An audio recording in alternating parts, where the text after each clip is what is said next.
অনেকে আছে কালেমা জানে না, ঠিক না বেঠিক জোরে বলুন? অনেকে আছে কালেমা জানে না।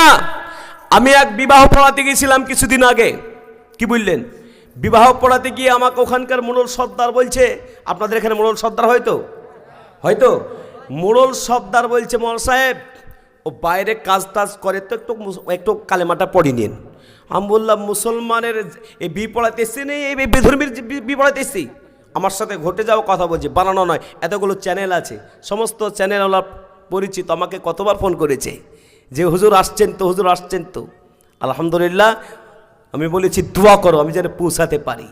আল্লাহ এদের সকলের এই যে পরিশ্রম করছে ইসলামকে এই নেটওয়ার্কের মাধ্যমে, ইন্টারনেটের মাধ্যমে দেশ দুনিয়াতে পৌঁছে দিচ্ছে, আল্লাহ ওদের এই কাজকেও কবুল করুক, জোরে বলুন আমিন।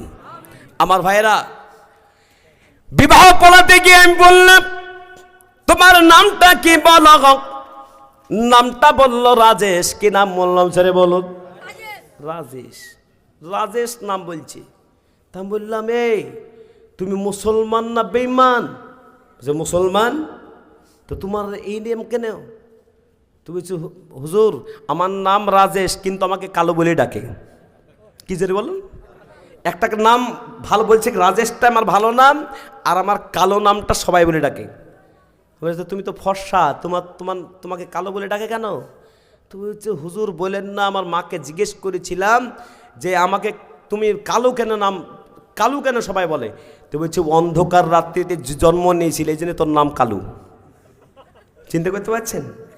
আমার মাদ্রাসাতে একটা আছেন রবু নাম, আমি রবু বলেই চিনি, কিন্তু আমি মাদ্রাসার হেড মৌলানা হিসাবে ওর নামটা যখন আমি বললাম যে তোমার নাম রবু লিখবো না, অন্য কিছু নাম আছে, তো বলছে আমার নাম সাফিউর রহমান। কি বললেন? আমি বলছি কি বাবা এরকম কেন, তোমার নাম রবু কেন? তো বলছে হুজুর আমি রবিবারে জন্মগ্রহণ করাটা আমার ভুল হয়েছিল। আপনাদের দেশে বলে না, রবিবারে জন্মগ্রহণ করেছিলাম। বেশি দূরের কথা বলছেন, সুজাপুরের কথা বলছি। আপনাদের এলাকায় রবিবারে জন্মগ্রহণ করলে রবি বলে? রবি বলে না। তার মানে আপনারা ভালো আছেন, কারণ নামের কারণে অনেকে জাহান্নামে যাবে, নামের কারণে অনেকে জান্নাতে যাবে। আমার ভাই অবাক হয়ে গেলাম, ভাই তুমি দেখতে ফর্সা, কালো রাত্রিতে জন্মগ্রহণ করে, তাই কালু? তো কালেমাটা বলো, কালো দি কালেমা বলো।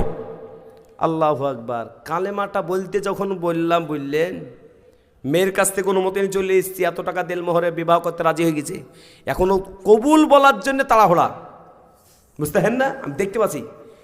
যাই নামাজের মতো বসক। সারা মোটা মানুষ তো নামাজের মতোই বসতে পারছে না, ঠ্যাংটাকে ধুয়ে ওখানে মাসে মাসে বসো, বসাইলাম। এবার কালেমা বলো।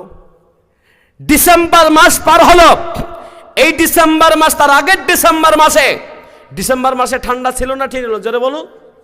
আসরের পরে আমি নামাজ পড়াতে গেছি, এই বি পড়াতে গেছি। এবার আমাকে বলছে হুজুর আপনি তাড়াতাড়ি বি পড়ান, মাগরিবের সময় হয়ে যাবে, পড়ান। আমি বললাম মাগরিবের নামাজ আজকে জামাই বাবুকে নিয়ে পড়বো, কিন্তু আজ কালেমা শুনে নেব।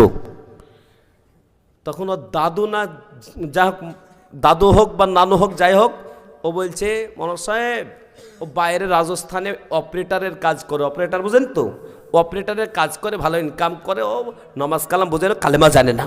বলছে জানবো, তারপরে আজকে তার বি পড়াবো। আমাকে বি পড়াতে হলে ও তো সোজা নয়, কালেমা শুনে নেবো আমি, একদম সোজা কথা। মুসলমানের অবস্থাটা বলছি আপনাদের, উদাহরণ মুসলমানের অবস্থা বলছি, আমার সাথে ঘটে যাওয়া অবস্থা বলছি। দাড়ি পেকে গেছে, মুছ পেকে গেছে, শরীরের অঙ্গ প্রত্যঙ্গ সমস্ত আপনার চামড়া জড়স হতে লেগেছে। তো বলছে এই নাতি লাইলাহাটা বল, লাইলাহাটা বল। যাই ক বছর বয়স হলো? বলছে আমার বয়স 62 বছর। কত বছর বলছে? তো 62 বছরের লাইলাহা। আপনারা লাইলাহা পড়েন না লা ইলাহা ইল্লাল্লাহ পড়েন? এই জোরে বলুন। কে বলছে লাইলাহা গো? লাইলাহা কে বলছে? তার মানে আরো ভুল আছে।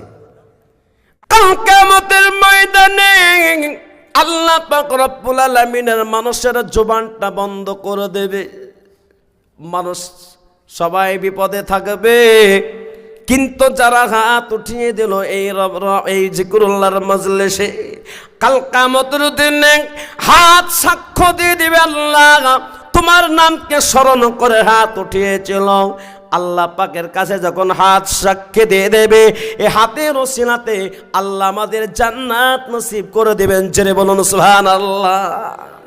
আর একটু জেরে বলুন সুবহানাল্লাহ। বললে কষ্ট হচ্ছে? জেরে বলুন। লাভ হচ্ছে না লস হচ্ছে? জিন্দিগিতে একবার যদি সুবহানাল্লাহ আল্লাহ পাক কবুল করে নেন, জান্নাতের ভিতরে এত বড় গাছ লাগিয়ে দিবে, 70 বছর ধরে বলমান উট চলবে, কিন্তু গাছের ছায়া শেষ হবে না। বলুন সুবহানাল্লাহ। তাহলে মাঝে মাঝে সুবহানাল্লাহ পড়বো ইনশাআল্লাহ। মুসলমান 2 নম্বরে মজলিসে বসার ফজিলত আপনাদের বলি। 2 নম্বর 30 নম্বর পারা খলদ। 30 নম্বর পারাতে সূরাটার নাম সূরা ইনফিতার। কি নাম বললাম? জোরে বলুন। সূরা ইনফিতার।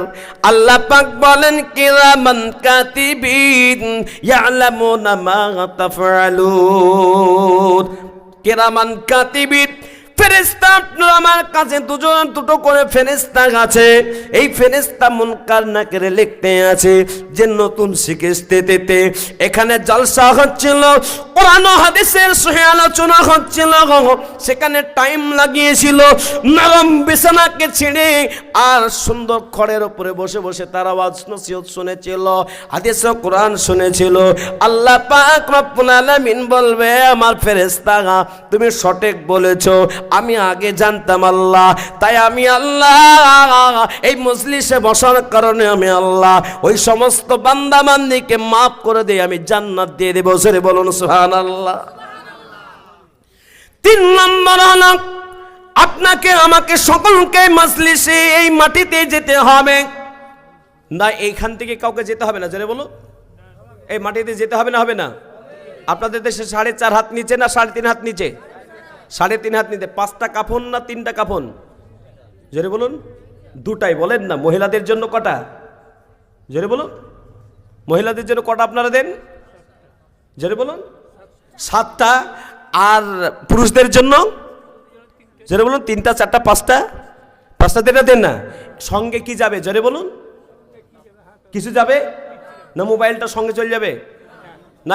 এখানকার মানুষ মোবাইল দিয়ে দেয় হাতে? দেয় না তো? দেয় না।